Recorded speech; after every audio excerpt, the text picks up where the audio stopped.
I love the idea of Black History Month because to me it's not a story or a month that's about the history of a specific section of the population.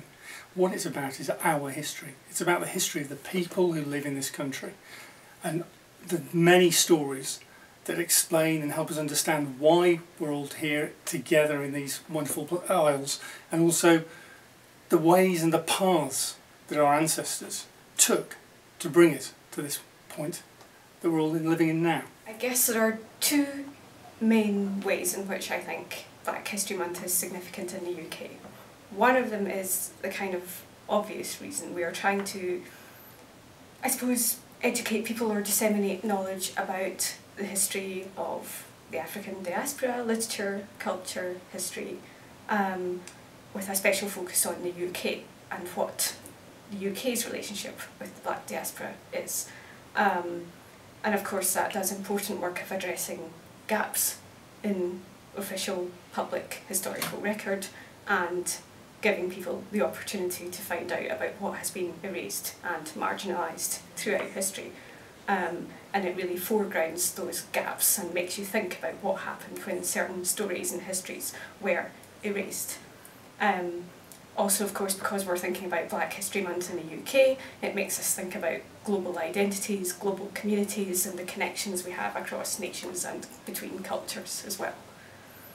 Second reason Black History Month is important in the UK, I guess, is because of the kind of ethical dimension which comes in whenever you're trying to remember or memorialise an aspect of history that has been marginalised. So by attempting to bring these histories out of the sort of silence and trying to address the ways in which they've been overlooked, we're trying to, I suppose, sort of do good work. We're trying to memorialise the oppressions, we're trying to highlight the struggles that people have undergone throughout history. Yeah, I think the significance of Black History Month is obviously to promote kind of more awareness of Black history, but I think for me it's interesting because it also raises the issue of should we actually have a Black History Month, and is it a divisive method of teaching history, because obviously there is kind of a temptation that if you have a separate dedicated month for Black history then you neglect to teach it for the rest of the curriculum for the rest of the year. And I think it's kind of an interesting thing because its very existence, I think part of the aim is that it should actually be erased eventually, because it should kind of be combined with general history, and there should be a nod to kind of Black history and female history within general history. So when I first started to think about Black History Month and what it might mean here in the UK, it struck me that Black History Month actually is a bit of a misnomer, because Black history is really inseparable from global history. And if we want to think about the history of the UK, we really can't extract it from the history of the African diaspora and what that has meant on a completely global scale. So if we think back to something like the plantation colonisation of Ireland, those plantations were the model for plantation slavery in the New World. So there's an interesting connection there, you know, with Ireland kind of at the very beginning of British interactions with the New World. And then of course if we jump forward 400, 500, 600 years from that time, we have the decolonisation progress, where so many of the descendants of the slaves on those plantations in the Caribbean flocked back to the United Kingdom and changed the shape in so many fascinating ways and very interesting and important ways, changed the shape of British society forever. So, I mean, Black history, it's simply our history. Have you heard of Black History Month in the UK? I have, yeah. Yeah, okay. And what kind of, what significance do you think it has in the UK? Well, we live in a multicultural society, and I think many people probably know a lot about Black history. Yeah. Okay, so it's obviously to publicise it and Absolutely, to inform people. What do you think is the value of Black History Month, particularly in the UK? I think it's about celebrating and showing what contribution Black culture has made to this country, how important it's been. How about when we had the big influx of probably people black people in the 50s, of how they were needed and how they were needed at that time post-war, and about the contribution and raising the contribution that they made to this country. We're a multicultural country. Norwich probably isn't quite as multicultural as other places, and I think it's a way about saying, you know, this is how our lives are. We're in a very different place. What would you like to see on a programme of events in relation to Black History Month? I'm quite into film, so stuff about that, and sort of the representation of black people in cinema, because I think that's quite a big issue at the moment as well. Have you heard of Black History Month? Yes, I have, yes. Okay. Yeah. And what do you think the significance of it is in the UK? I think it's important to bring ethnic minority groups to the attention of the wider public, and I suppose I think it's particularly important in an area like Norfolk, where there are relatively small ethnic minority groups. In terms of sort of a programme of events, what would you think would be most important to have in kind of the programme? I think that it needs to be something informative, because that's the nature of Black History Month, but also something engaging and fun. Like, it's easy to, you know, get caught up, I guess, in quite not dry subject matter, but dry ways of presenting it. So I think to have something quite varied and interesting will get people more involved. And I guess for Norwich, it's nice to have something with a local kind of angle. And what would you most like to see on a programme of events related to Black History Month? I think things that would interest not the normal people that would come along to Black History events. So I think it's about trying to make it relevant. I think with what's happened with the Olympics, I think with Mo Farah, I think things about sort of, you know, he was a Somalian refugee, came over with his family and he was 8. People now will understand that, so you move away from your academics and most the middle class people will go, oh yes, it's very good to be involved with Black History Month, but get the ordinary people understanding. And I think following on from the Olympics, I think it's a huge opportunity to make the most of it. You know, you look at Jessica Ennis, mixed race, so I think that's changing people's opinions. So I think that's what I'd like to see, more things that are relevant, that mean a lot to people. What function do you think that Black History Month serves in the UK? Can I just say, it's not that you need to, it's that you should. That's the key word. It is that you should celebrate Black history, and you should talk about all the accomplishments and features and things that blacks have done to help create and promote society. It's about humanizing. And so I think that there is a perception that blacks were always inferior.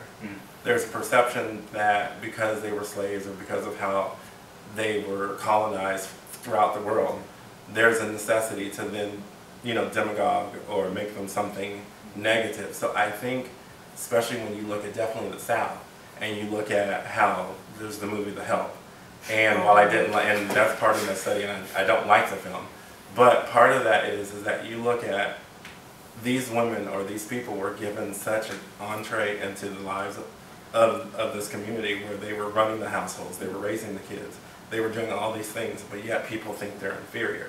And the reality may be that they're not inferior, but they're, you know, they're equal to you because of the amount of the responsibility that you gave them. So that's why I think going back into looking at the history, I think it's humanizing more than anything than kind of caricaturizing people. That I think that's gone on. I think off the back of that, it's definitely humanising, but it's like we done something too. Yeah. I don't know how this relates, but when I watched the Olympic opening ceremony, one of the greatest things I enjoyed was seeing the Windrush boat come out. I don't know if anyone saw Danny Boyle put that in, and I thought that was great. Yeah.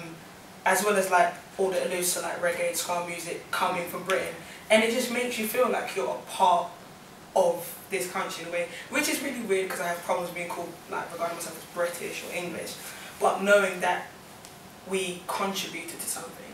So celebrating one ethnicity's or person's plight above another isn't like given go ahead in England. You celebrate as the nation. So why is Black History Month? Well, you shouldn't have Black History Month. I remember teachers telling me in secondary school, why do we need to celebrate this? And you devote like an hour out of the whole month to teach you something, their most dehumanizing moment, which is slavery, and nothing else. So I think it's showing and being very proud and celebrating in how far people of the African diaspora have overcome a lot in the situations they were put in. Are we talking about two questions here? Because Lamar said something interesting. You said we should have Black History Month, and you said we shouldn't because it should be part of the national history. And I've heard this argument before. I think I heard, I read that Morgan Freeman said something about this, that he said that this is another way to separate Black history from the larger American history. And I think that it does need to be there for now because we haven't quite figured that out. I mean, I think kind of just the fact that we're saying what is Black history, it's a history of immigration or it's a history of labour. Like, we wouldn't think, well, what is general history, i.e. like what's white history. You know, we wouldn't have to kind of narrow it down to these terms. So the fact that we are, like you were saying, grappling with what is Black history, I think illustrates the need for a Black History Month. But also I think kind of the political imperative of having it is surely that it at some point should become obsolete and it should point to its own erasure, because we should be able to kind of make everything just less exclusive.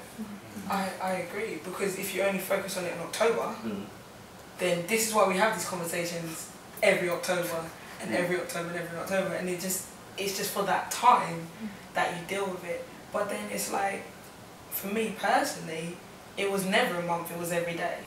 Does it have the potential to, you mentioned earlier the idea of the other, of black people being the other, and does it possibly feed into the, you know, if we've got 11 months a year where we're not talking about black people in history so much, that contributes to the normalisation of white people, and then having 1 month a year that we set aside to talk about black people, that contributes to this idea of them being separate and the other, and that's, does it risk making it possibly worse? I think definitely uncovering those histories is a great idea, but to set it out as one chunk when the rest of the time we're not talking about, you know, we focus less on it. What is the relationship between black and white history? Because if there is a white history. What is black history? That's the default setting. It's like gay history or right, women's history. Feminism. Women's history. And what is Black History Month about? Should it be about a celebration? My impression of Danny Boyle's opening ceremony was that he wanted to celebrate Windrush as a moment. But should Black History Month be about celebration, or should it be about exposing maybe? This maybe goes to the point that you were making about what contribution African Americans have made to the building of the United States. The sort of hidden, denied involvement in the very, what you said, the less glamorous business of actually doing that work. There is a white history that I don't think is talked about, and that's exactly the one that you just talked about, where they went into the colonies and shot and killed people. They don't talk about the fact that it was might by, you know, what was right was who had the power. And so because they went in and decimated the Native Americans, and because they decimated slaves, people kind of just gloss over that. So when you talk about, if you want to talk about white history, I think that's where it starts. But people don't do that because it then shows something of a negative. And I think it's, oh, we're not there anymore. Again, we, Martin Luther King, we have overcome, and now we're all kumbaya. But really and truthfully, you're not. And I think there's an underlying current that it's just about humanization and making people understand that there was an equalization process. So I think Black History Month should always be a celebration, even when you go from the worst of it to the most positive of it. I'm actually running the exhibition. The exhibition will include 11 of the letters of Sarah Higgs Williams. Now, Sarah was a northern-born woman from New Hartford in New York. Her brother-in-law is an abolitionist. Her family are deeply involved in moral reform movements. So it comes as a bit of a shock to her family when in 1853 she marries Benjamin Williams, who is a physician in North Carolina, but also a slaveholder. He owns several hundred acres of land in Greene County, North Carolina. And after their honeymoon, they moved down to Clifton Grove, the Williamses plantation in Greene County, North Carolina. And Sarah becomes plantation mistress to the 37 or so enslaved peoples that the Williams have there. Sarah feels like a stranger in a strange land. She says several times in the first few months that everything is so different here and she doesn't know which way to turn. But quite surprisingly, by sort of March of 1854, and bearing in mind she moves there, she relocates there in September 1853, by March 1854 she has become wholly accustomed to the southern way of life, i.e. slavery. It surprised me and shocked me initially, but slavery was a way of life for slaveholders, for the South, and they built their society on thinking and feeling superior to these peoples. So the 11 letters selected chart her journey, metaphorically speaking, from you know, supposedly a free state in the north to a slave state in the south. So Black History Month in the UK, I think, is extremely significant.